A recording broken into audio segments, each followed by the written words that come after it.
Banalata express মুভিটা দেখার আপনার কোনো দরকার নেই। হ্যাঁ, আপনি ঠিকই শুনেছেন। এই মুভিটা দেখার আপনার কোনো দরকার নেই।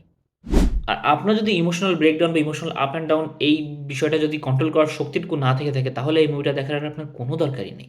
হ্যাঁ, আমি কথা বলছি গত রোজার ঈদে মুক্তি পাওয়া হুমায়ূন আহমেদের কিছুক্ষণ উপন্যাস অবলম্বনে তানিম নূরের পরিচালনায় নির্মিত সিনেমা বনলতা এক্সপ্রেস নিয়ে।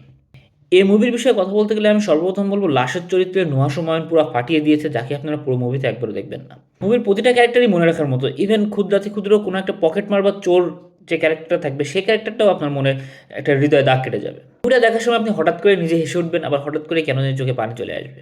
এই ইমোশনাল আপ অ্যান্ড ডাউন এই বিষয়টা খুব সুন্দরভাবে ফুটিয়ে তুলেছেন তানিম নূর এই বনলতা এক্সপ্রেস মুভিতে। তবে আমার কাছে এটাই মনে হচ্ছে এখন পর্যন্ত এটাই আমার দেখা বাংলাদেশের কোনো একটা সিনেমা যেটা এখনো পর্যন্ত বেস্ট।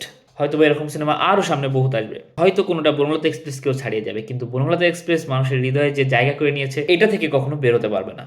সুতরাং আগামীকাল রিলিজ হতে যাওয়া ঈদের সিনেমার পাশাপাশি আপনারা বাসায় বসে বসে গরুর মাংস খেতে খেতে একদমই দেখতে ভুলবেন না বনলতা এক্সপ্রেস।